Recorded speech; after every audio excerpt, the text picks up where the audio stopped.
فتوے ہیں ان کے اندر وہ پوری تحذیر موجود ہے، پوری دھمکی موجود ہے کہ اگر اللہ کی شریعت کے مطابق فیصلے نہیں کرتے ہو تو پھر تم کافر ہو، تم ظالم یعنی مشرک ہو، تم فاسق یعنی سرکش ہو، باغی ہو. ٹھیک ہے، لیکن میں یہ چاہتا ہوں کہ اس میں قرآن مجید کے حوالے سے جو تحذیر ہے، جو تنبیہ ہے، جو انذار ہے، وہ پورے طور پر سامنے آ جائے. پہلے مثبت بات، یا ایھا الذین آمنوا ادخلوا فی السلم کافہ، اے ایمان کے دعوے دارو، اسلام میں داخل ہونا ہے تو پورے کے پورے ہو. اللہ تعالیٰ کے ساتھ تمہارا کوئی 20%، 30%، نصف لی و نصف لک والا معاملہ نہیں چل سکتا. یہ تو ایک پیکج ہے، ٹیک اٹ اور لیو اٹ. اگر لینا ہے تو اسلام پورا لو اور نہیں تو دفع ہو جاؤ. اللہ کو تمہاری ضرورت نہیں ہے، تمہیں اللہ کی ضرورت ہے.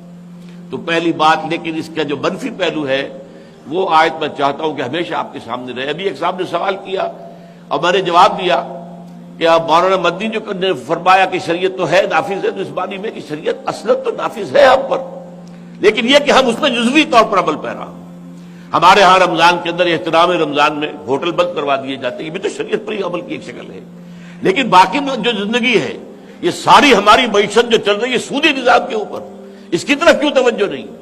تو یہاں میں عرض کرنا چاہتا ہوں سورہ بقرہ کی آیت نمبر 85، افتؤمنون ببعض الکتاب وتکفرون ببعض، کیا تم ہماری شریعت اور کتاب اس کے ایک حصے کو ماننا چاہتے ہو اور ایک کو نہیں؟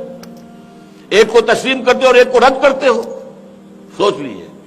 اگر یہ پارشل ہے آپ کا معاملہ، میرا اور آپ کا، اور ہم سب اس میں شریک ہیں، ہر شخص، ہر مسلمان اس وقت اس میں شریک ہے، اس لیے کہ کلی اطاعت اس کی نہیں ہے. اس کی اطاعت اگر ہے تو جزوی ہے، نماز پڑھ رہا ہے، روزہ رکھ رہا ہے، شراب نہیں پی رہا ہے، سور نہیں کھا رہا ہے، ٹھیک ہے.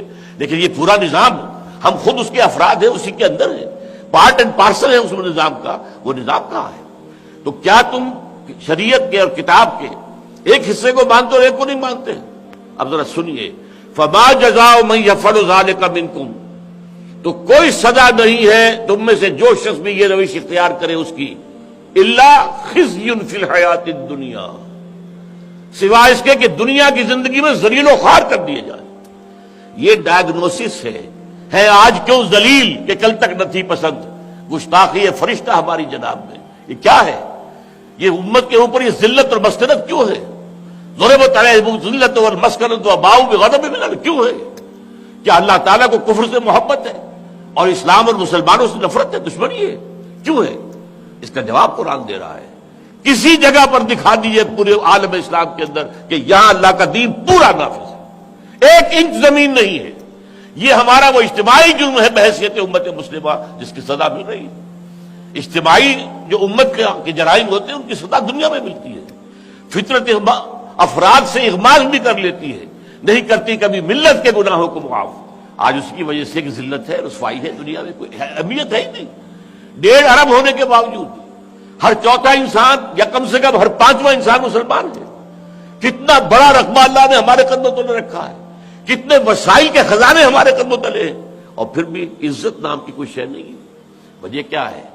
اگر تم ہماری شریعت کے ایک حصے کو مانو گے اور اس پر چلو گے اور دوسرے کو چھوڑ دو گے، فما جزاء من یفعل ذلک منکم الا خزی فی الحیات الدنیا ویوم القیامۃ یردون الی اشد العذاب. ذرا نوٹ کیجئے، اتنی عربی تو سب کو آتی ہے کہ اشد، شدید نہیں، اشد. اور قیامت کے دن وہ جھونک دیے جائیں گے شدید ترین عذاب میں.